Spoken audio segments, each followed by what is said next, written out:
পেট থেকে কুফরি জাদু বের করুন মাত্র 3 দিনে। কোনো কবিরাজের কাছে যেতে হবে না, ঘরে বসেই আপনি কোরআন দিয়ে শেফা পাবেন। মাত্র 3 দিনেই আপনি সুস্থ হতে পারবেন ইনশাআল্লাহ।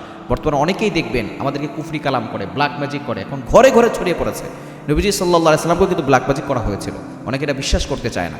নবী সাল্লাল্লাহু আলাইহি সাল্লাম ব্ল্যাক ম্যাজিক করা হয়েছিল, তারপরে তিনি অসুস্থ হয়ে পড়েছিলেন। আল্লাহ পাক রব্বুল আলামিন দুইটা সূরা নাজিল করেছেন, সূরা ফালাক, সূরা নাস, এটা আমল করেছেন, তারপর তিনি সুস্থ হয়েছেন। সুতরাং অনেকে আমাদেরকে পেটে জাদু করে, কারণ পেটে সমস্যা হলে ওই মানুষটা কখনো ভালো থাকতে পারে না।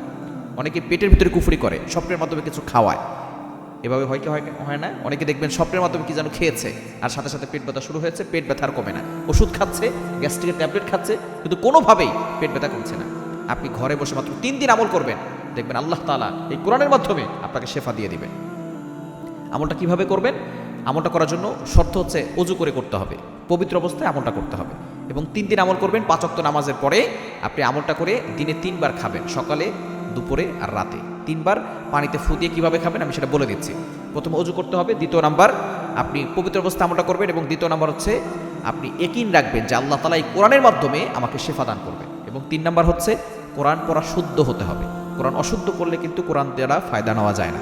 যদি আপনার পড়া শুদ্ধ না হয়, যার পড়া শুদ্ধ তার কাছ থেকে আমলটা করে নেবেন। কিভাবে করবেন? ওযু করে আমলটা করতে হবে।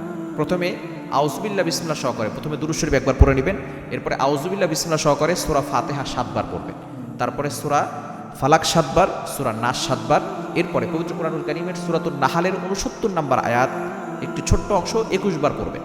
এটা পবিত্র কোরআনুল কারীমের 14 নম্বর পারা 13 নম্বর পৃষ্ঠার 7-8 নম্বর লাইন, সূরা নাহালের 69 নম্বর আয়াতের ছোট্ট একটি অংশ, ইয়াখরুজু মিন বুতুনিহা শারাবুম মুখতালিফুন আলওয়ানু ফিহি শিফাউল লিন্নাস, এতটুকু 21 বার পড়বেন। এরপর আপনি পানিতে ফু দিয়ে ওই পানিটা খেয়ে ফেলবেন। সকালে একবার করবেন, দুপুরে একবার করবেন, রাতে একবার করবেন। 3 বার যদি করতে পারেন, দিনে 3 বার, 3 দিনের ভিতরে দেখবেন আপনার পেট ব্যথা ভালো হয়ে যাবে ইনশাআল্লাহ। আপনি নিজে উপকার পাবেন, কারো কাছে যেতে হবে না, ঘরে বসে আপনি আমল করতে পারবেন। আমি আবার আমলটা বলে দিচ্ছি। প্রথমে একবার দুরূদ শরীফ পড়ে নেবেন, ওযু করে আমলটা করতে হবে, পড়া শুদ্ধ হতে হবে, ইয়াকিন থাকতে হবে। এরপরে আপনি অবশ্যই প্রথমে একবার দুরূদ শরীফ পড়ে সূরা ফাতিহা আপনি আউযুবিল্লাহি বিসমিল্লাহ সহকারে 7 বার, সূরা ফালাক 7 বার, সূরা নাস 7 বার, সূরা নাহালের 69 নম্বর আয়াতের অংশ, ইয়াখরুজু মিন বুতুনিহা শারাবুম মুখতালিফুন আলওয়ানু ফিহি শিফাউল লিন্নাস, এতটুকু 21 বার পড়ে পানিতে ফু দিয়ে ওই পানিটা খাবেন দিনে 3 বার। 3 দিনের ভিতরে ইনশাআল্লাহ ভালো ফলাফল পাবেন ইনশাআল্লাহ।